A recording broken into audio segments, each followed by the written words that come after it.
तीनों अवस्थाएं समझ लो पहले। देखो, एक पदार्थ ठोस अवस्था में है, ठोस को जब हम गर्म करते हैं ना तो वो द्रव में बदल जाता है। ठोस है, ठोस को जब हम गर्म करते हैं द्रव में बदल जाता है, द्रव को जब हम गर्म करते हैं तो गैस में बदल जाता है। एक तीसरी अवस्था भी होती है कि कोई ठोस है और ठोस को अगर हम गर्म करें तो वो द्रव में नहीं बदलता, डायरेक्ट गैस में बदल जाता है। ऐसे कौन कौन से हैं? ऐसे उदाहरण होता है कपूर और आयोडीन। तुम इसे ठोस होता है, छूने में ठोस होगा, दबेगा भी नहीं, हार्ड होता है नमक की तरह ऐसे, लेकिन जैसे तुम इसे गर्म करोगे ना तो गायब हो जाएगा, एकदम से भाप से बन जाता है। तो नियम ये है वैसे नॉर्मली कि ठोस है, ठोस पहले द्रव में बदलता है, द्रव के बाद गैस में बदलता है। लेकिन कुछ पदार्थ ऐसे होते हैं जैसे कपूर और आयोडीन, कि तुम इसे डालोगे आग में या गर्म करोगे या किसी गर्म चीज पर डालोगे तो एकदम से वाष्प बन जाएगी इनकी, तो डायरेक्ट ठोस से गैस बन जाते हैं। तो ऐसे पदार्थ जो डायरेक्ट ठोस से गैस बन जाते हैं तो ये क्रिया ऊर्ध्वपातन कहलाती है। नाम सुना है? ऊर्ध्वपातन। और ठोस से द्रव जो होता है ना, देखो ठोस से द्रव जो होता है ये होता है गलन, और द्रव से गैस बनेगा तो ये होगा बाष्पन। तीनों चीजें बदल गई।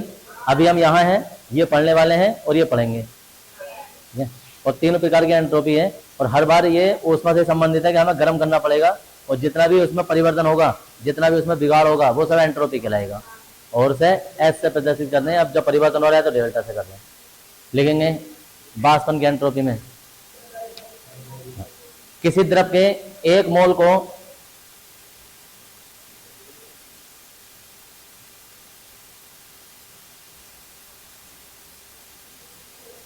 किसी द्रव के एक मोल को उसके क्वथनांक पर क्वथनांक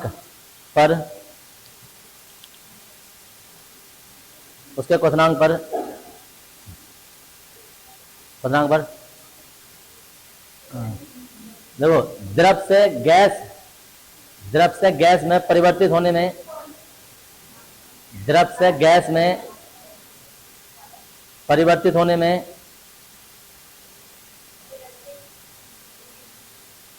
द्रव से गैस में परिवर्तित होने में निहित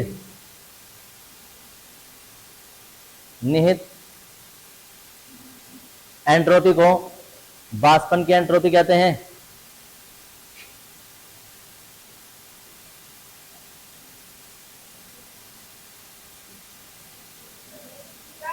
हाँ जी,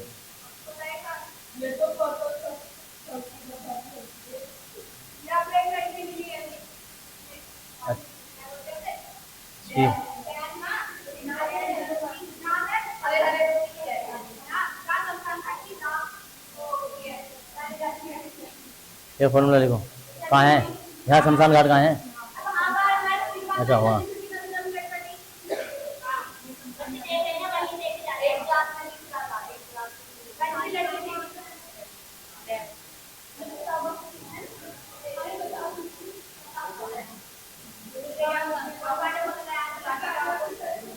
अपना आप निकलिए क्या? अच्छा, 3-4 दिन से गायब है। वो मेंटली डिस्टर्ब थी, थोड़ी पागल से थी। क्यों नहीं होता? हाँ, पागल को ये नहीं पता होता ना कि मैं पागल हूँ।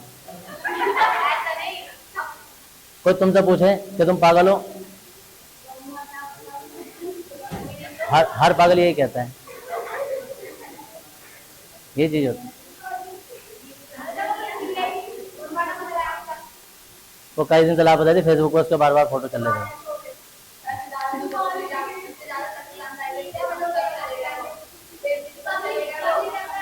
देखो भाई, ये हो गया। हैंड डालेंगे तीसरा वाला, जो तीसरा इसका प्रकार है। कल कौन कौन नहीं थे? उन्हें ना पता चलेगा एंट्रोपी क्या चीज है, लिखते रहोगे आराम से। नहीं थी और कुछ पता चल रहा है क्या चीज है एंट्रोपी? हाँ जी, तीसरा हैंड डालो, तुम्हारे पास लिखा हुआ है। अरे उसने पूरा चैप्टर पलट दिया।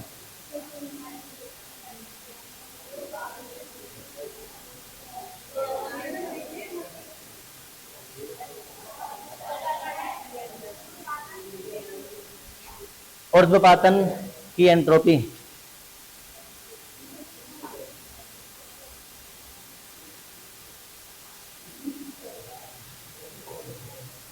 इसलिए लेंगे किसी ठोस के एक मोल को, किसी ठोस के एक मोल को, किसी ठोस के एक मोल को एक मोल को ठोस से गैस में, ठोस से गैस में परिवर्तित होने में, ठोस से गैस में परिवर्तित होने में निहित एंट्रोपी को,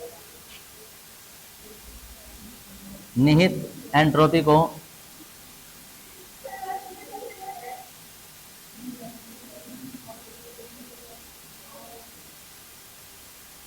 ऊर्ध्वपातन की एंट्रोपी कहते हैं।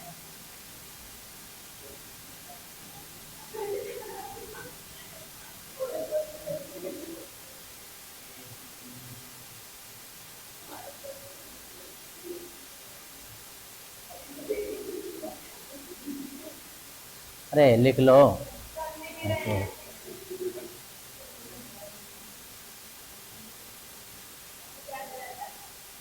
वो मोहल्ला और आराम से शांत रहता था, वहां तुम पहुंच गई हैं।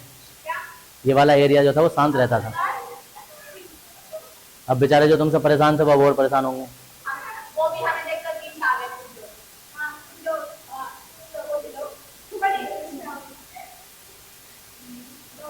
वो तुम्हें देख के पीछे नहीं आए, वो तुम उनसे बचना चाह रहे थे और तुम फिर उनके पास पहुंच गए।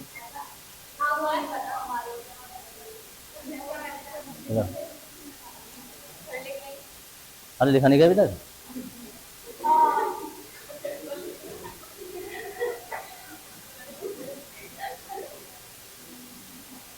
हेडिंग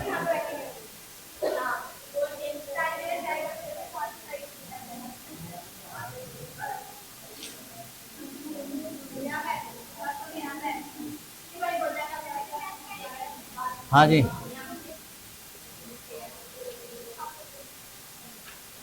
ऊष्मा गतिकी का द्वितीय नियम, सेकंड। दो हैं फिलहाल तुम्हारे सिलेबस में। तीसरा नियम ज्यादा कुछ खास होता नहीं है, किन्हीं ठोस पदार्थों की एंट्रोपी नियत रहती है, ऐसे लिखा होता है। ये तीसरा नियम होता है, लेकिन तुम्हारे सिलेबस में है 9 बजे, 9 बजे।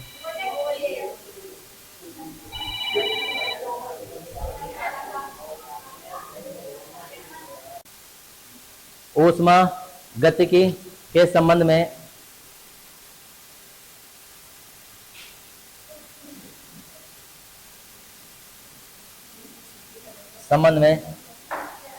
अनेक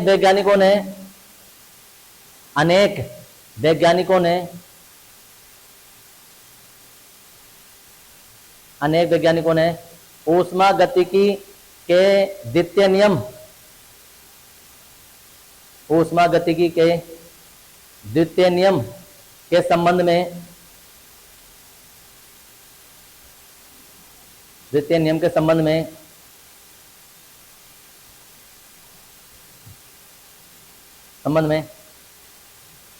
अनेक कथन प्रस्तुत किए हैं।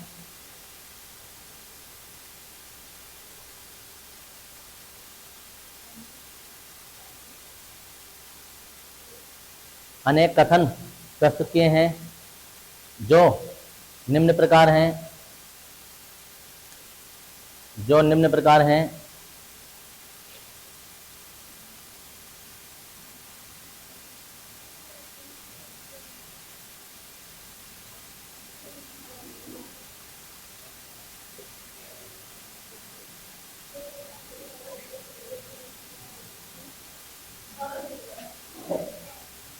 कैल्विन प्लांक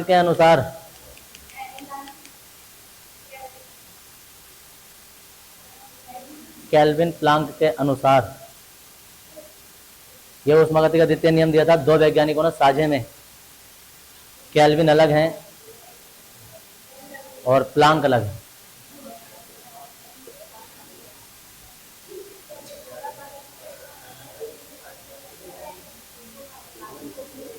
अब सुन लो भाई राज, देखो इन्होंने बताया था कि दुनिया में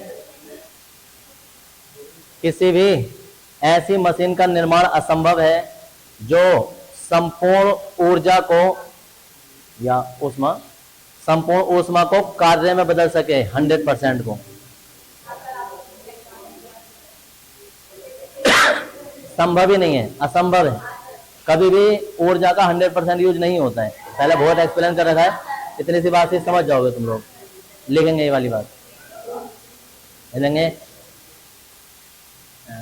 ऊष्मा गति के द्वितीय नियम के अनुसार, ऊष्मा गतिकी के द्वितीय नियम के अनुसार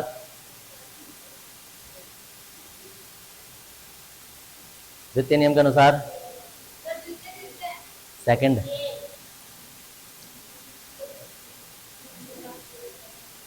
कॉमा इन्वर्टेड कॉमा ब्रह्मांड में ऐसी मशीन का निर्माण असंभव है। ब्रह्मांड में ऐसी मशीन का निर्माण असंभव है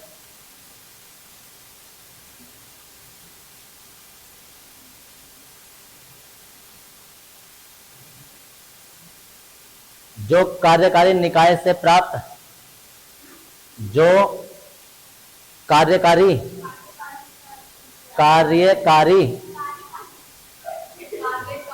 अरे सारे तोतले हो गए थे। ज्यादा तुम बोल रहे ये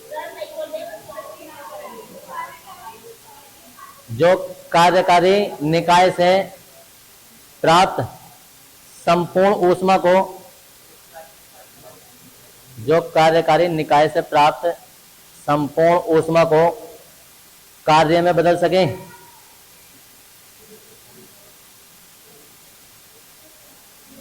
संपूर्ण ऊष्मा को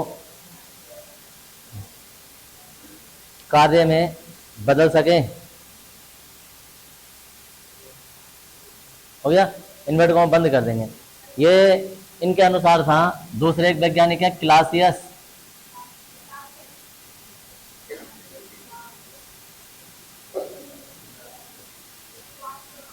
क्लासेस के प्रमेय वगैरह होते हैं, क्लासेस के फॉर्मूला है, लेकिन अभी तुम्हारे इंटर में भी नहीं है, या आगे वाली क्लासों में मिलते हैं साइंस में। किसका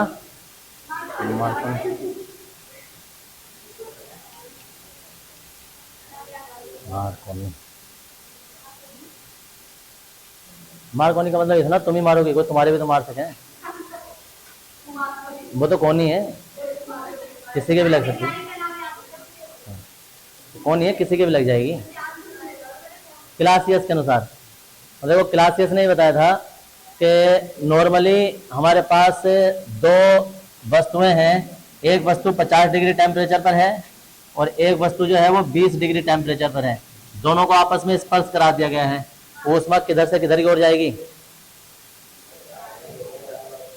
एक वस्तु 50 डिग्री सेल्सियस पे, ये गर्म है, ये 20 डिग्री सेल्सियस पर है। ये आमतौर पर नॉर्मली ठंडी ही होगी, क्योंकि 25 डिग्री सेल्सियस को जब हम छूते हैं ना, तो वो हमें एहसास नहीं होता उसका कि ये ठंडा गर्म है, क्योंकि वो नॉर्मल लगता है। 30 डिग्री भी नॉर्मल लगता है, 35 डिग्री भी हमें नॉर्मल लगता है, 36 डिग्री भी हमें नॉर्मल लगता है। कारण क्योंकि हमारी बॉडी का टेम्परेचर 36 होता है, इसलिए वो हमारे अनुसार ही लगता है। उसके बाद जब 36 ऊपर हो जाता है ना, तब हमें वस्तु गर्म दिखाई देती है, और 25 से नीचे जाता है ना, तो हमें ठंडी दिखाई देती है, क्योंकि हमारी बॉडी जो है ना 25 से 35 के बीच में अनुकूलतम रहती है। तो ये पता रहना चाहिए। और हमारे शरीर के अंदर जितने भी जीव हैं, एंजाइम है, सूक्ष्म जीव हैं, वो सब 25 से 35 डिग्री के बीच में जिंदा रहते हैं और अच्छा काम करते हैं। फिलहाल ज़्यादा टेम्परेचर हो जाता है तो फिर उन्हें दिक्कत होती है। अब ये है, एक वस्तु 50 डिग्री सेल्सियस है, एक वस्तु 20 डिग्री सेल्सियस पर है। अब इन्हें आपस में स्पर्श करा दिया गया है, तो ऊष्मा का आदान प्रदान किधर से किधर होगा? अगर ऐसे समझ में नहीं आ रहा है तो ऐसे देख लो कि इसमें 50 लीटर पानी है, एक कोई भी पात्र समझ लो, या डब्बा है या बड़ा सा ड्रम है, और एक में 20 लीटर पानी है। इन दोनों को हमने पाइप से कनेक्ट कर दिया। पानी किधर से किधर जाएगा? 50 से 20 की ओर जाएगा, ठीक है ना जी। उच्च से आवाज नहीं आ रही थी कि एक आदमी बोल रहा था, कौन बोल रहा था? चलो देखो, पता था, अरे आगे की बात तो सुन ले करो। पता था अरे साइंस की बात समझो ना, क्या करें, पता था। और यही बात क्लास 6 ने बताई और उसका नाम किताबों में आ गया है और उसे प्राइज मिल गए।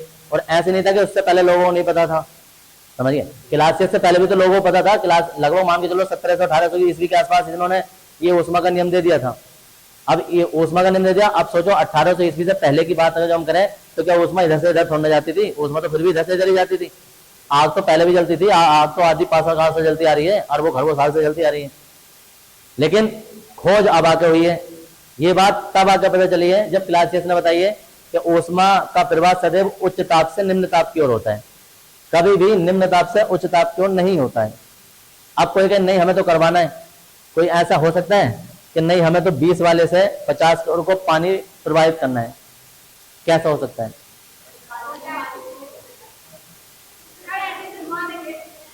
कैसे भी घुमा दो, बराबर दोनों बराबर तल पे रखे हैं, एक में 20 लीटर है, एक में 50 लीटर है। अब हमें 20 से 50 की ओर पानी पहुंचाना है। अब कैसे घुमा दो बताओ? उठना नहीं है, मैं कह रहा हूँ उठना नहीं है, दोनों चिपके हुए तल पे रखें।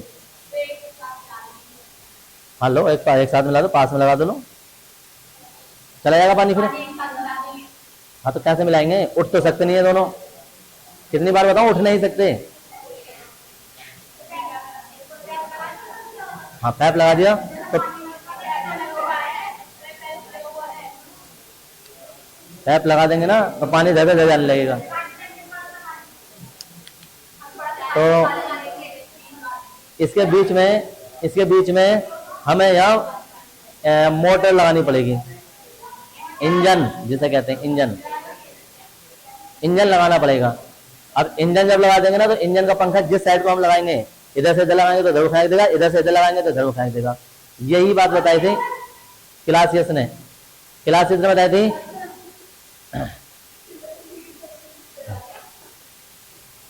यदि कोई निकाय, सुनो सर, यदि कोई निकाय किसी बाह्य यंत्र द्वारा संपर्क में नहीं है, ठीक है ना, कोई बाह्य यंत्र द्वारा संपर्क में नहीं है, मोटर इंजन से संपर्क नहीं है, तो ऊष्मा का प्रवाह कभी भी निम्न ताप से उच्च ताप की ओर नहीं हो सकता। अगर वो बाह्य यंत्र से संपर्क में है, हमने कोई मोटर लगा रखी है, कोई टुल्लू पंप लगा रखा है, कोई समरसेबल से बीच में लगा दिया है, टुल्लू पंप होता है नहीं होता है? पहली बार नाम सुना है टिल्लू पंप का? पहली बार नाम सुना है?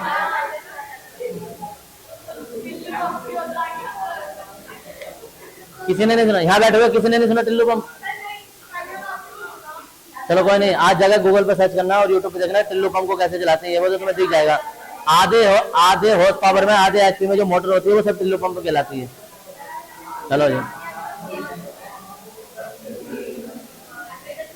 टिल्लू पंप नहीं सुना यार? तो फिलहाल कोई मोटर है, अरे इंजन तो सुना है यार, इंजन लगाओ।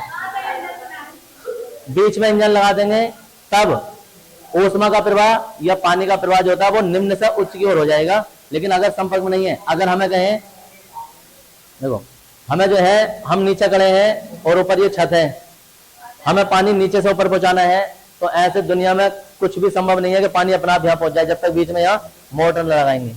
मोटर लगा देंगे तो पानी यहाँ से आराम से ऊपर पहुंच जाएगा, टिल्लू पंप से पहुंच जाएगा। क्या कमाल है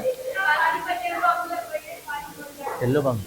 ये नए नए शब्द सब सुनोगे तो तुम्हें पता चलेगा। होश हो गया?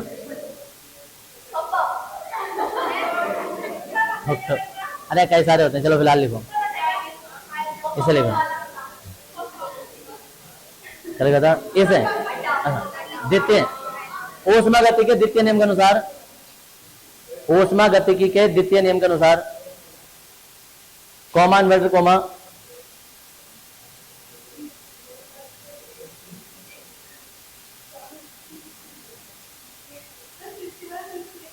सेकंड नियम चल रहा है, सेकंड थर्ड कहां से आएगा के अनुसार, कॉमा इन्वर्टर कॉमा, यदि दो निकाय किसी बाह्य यंत्र से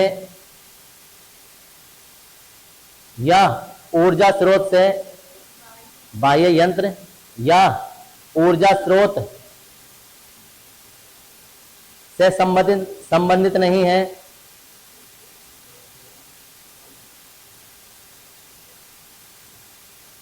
नहीं है, तो ऊष्मा का प्रवाह सदैव,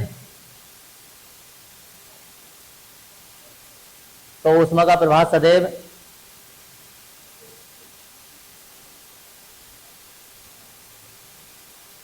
सदैव उच्च ताप से निम्न ताप की ओर होता है, तो ऊष्मा का प्रवाह सदैव उच्च ताप से निम्न ताप की ओर होता है। इन्वर्टर को हम बंद कर देंगे। इतना बताया था क्लासियस ने, और देखो ऊष्मागति के नाम आ गया उनका।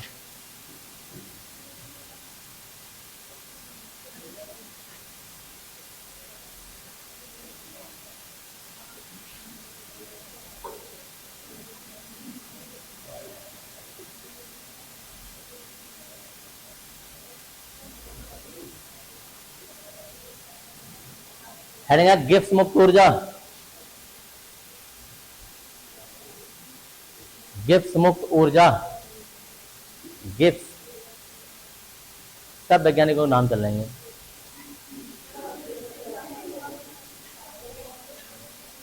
हाँ जी, गिब्स मुक्त ऊर्जा,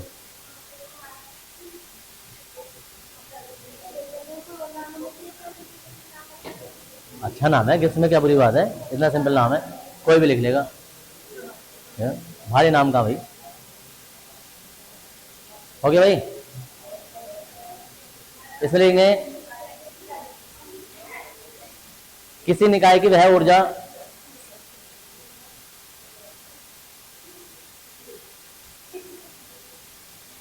किसी निकाय की वह ऊर्जा जो लाभकारी कार्य करने के लिए आवश्यक होती है, जो लाभकारी कार्य करने के लिए, जो लाभकारी कार्य करने के लिए आवश्यक होती है, लाभकारी कार्य करने के लिए आवश्यक होती है, गिब्स मुक्त ऊर्जा कहलाती है। गिब्स मुक्त ऊर्जा कहलाती है।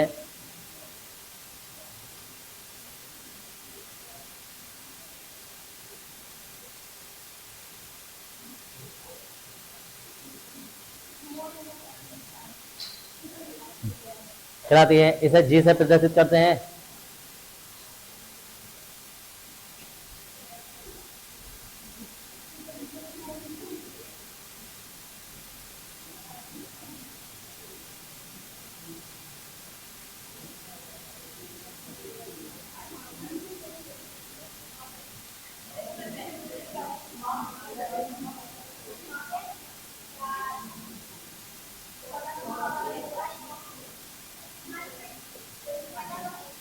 हाँ जी, ये उतार लेंगे।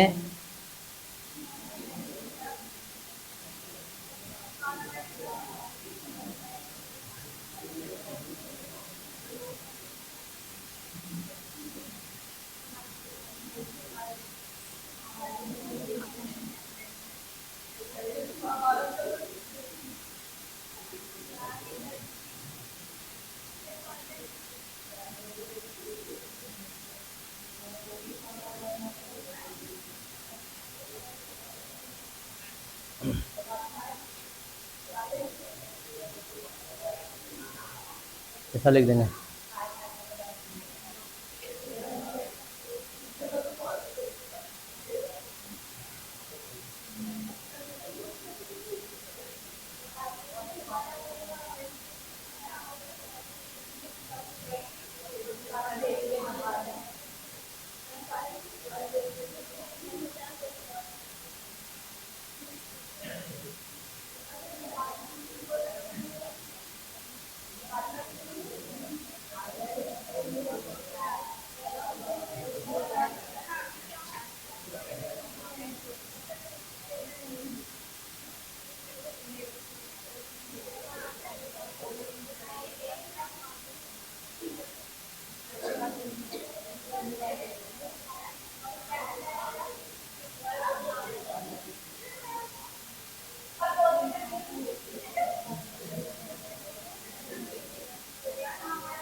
बता रहे सब।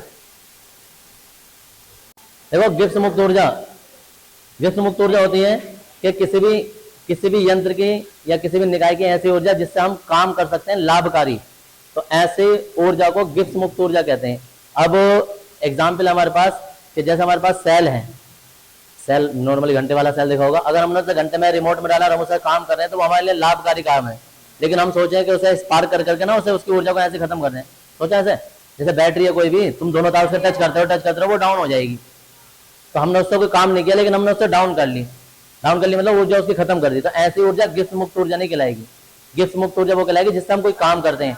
तुमने ट्रैक्टर स्टार्ट किया, ट्रैक्टर स्टार्ट करके छोड़ दिया, अब उससे कोई काम तो किया नहीं, ट्रैक्टर पूरा दिन स्टार्ट है, उसका तेल जो है वो खत्म हो चुका है, तो वो ऊर्जा जितनी भी उसमें ट्रैक्टर ने बनाई है, ट्रैक्टर जो चला, वो गिब्स मुक्त ऊर्जा नहीं है।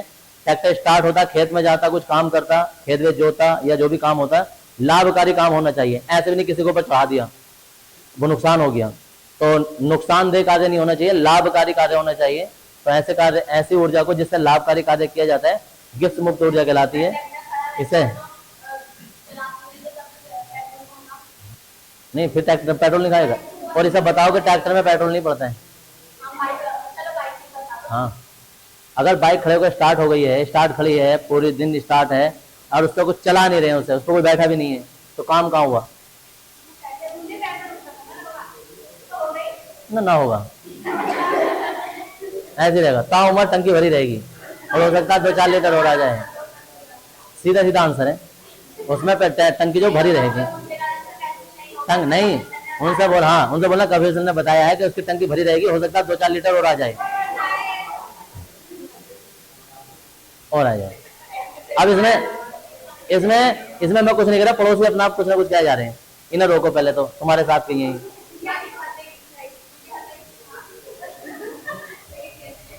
अभी देखो इधर, अभी तो फिलहाल तुम्हारे क्वेश्चन पर हंस रहे, फिर तुम्हें मार के भागेंगे। ये देखो, तो मार के भागेंगे, फिर तुम इनके पीछे भागे करोगे। हाँ जी, तो अरे कोई क्वेश्चन हो गया तो चलो उसका जवाब दे दिया। अगर मोटरसाइकिल स्टार्ट होगा, उसका पेट्रोल खत्म होगा, नहीं होगा।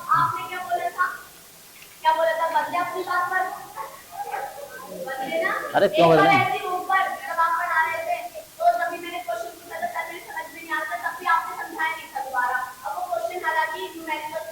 अच्छा, ये क्वेश्चन कैसे समझा सकता हूँ मैं, ये बताओ कि मोटरसाइकिल स्टार्ट है, हाँ पेट्रोल खत्म होता है नहीं होता है ना? मैं क्या बताऊं? अरे तुम मुझे आंसर बता रही हो।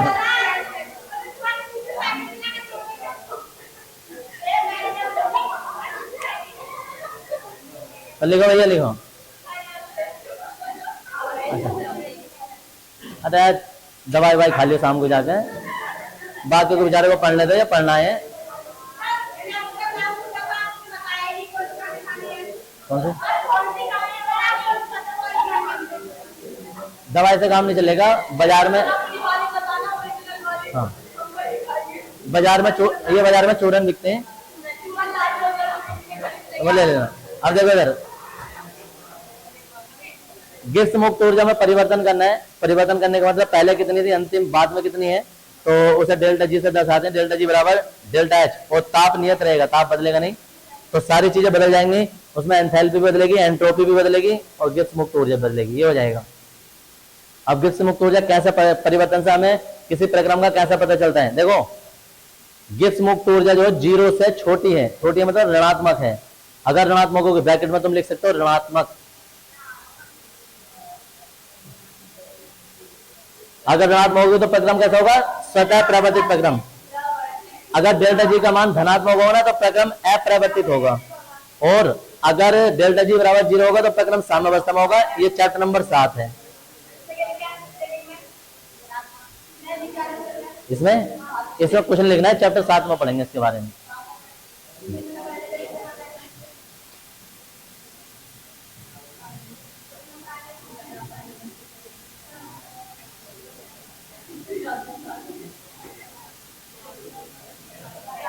हेडिंग है मानक, लास्ट हेडिंग है चैप्टर का, मानक गिब्स मुक्त ऊर्जा। लिखो जल्दी फटाफट, अरे बोलो मत।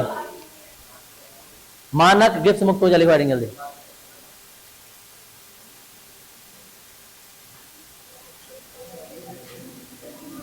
पच्चीस डिग्री सेल्सियस ताप तथा एक वायुमंडल दाब। अगर टेम्परेचर 25 डिग्री सेल्सियस है, सीधे हो जाते हैं। अगर टेम्परेचर 25 डिग्री सेल्सियस है और दाब एक वायुमंडल है, तो उस टाइम पर जो भी गिब्स मुक्त ऊर्जा होगी ना, वो मानक गिब्स मुक्त ऊर्जा कहलाती है। सिर्फ ये दो कंडीशन होंगी। तो अगर ये दो कंडीशन ना होंगी तो जो गिब्स मुक्त ऊर्जा वो गिब्स मुक्त ऊर्जा ही रहेगी। और अगर ये कंडीशन है कि टेम्परेचर उस वातावरण का, उस कमरे में जहां गिब्स मुक्त ऊर्जा उत्पन्न हो रही है, तो वहां टेम्परेचर 25 डिग्री सेल्सियस है और वायुमंडल का दाब 1 है, तो गिब्स मुक्त ऊर्जा मानक गिब्स मुक्त ऊर्जा कहलाती है। लिखेंगे, ये बनानी पड़ती है। अब हम यह प्रैक्टिकल करेंगे। टेम्परेचर 25 डिग्री सेल्सियस रखेंगे, वातावरण का दाब एक वायुमंडल ही होता है, और नहीं भी होता है तो पंखे चला उला के या प्रेशर द्वारा हम उसका वायुमंडल एक दाब कर देंगे। करवा सकते हैं, क्यों नहीं। प्रैक्टिकल फीस अलग जाती है, प्रैक्टिकल फीस अलग जाती है।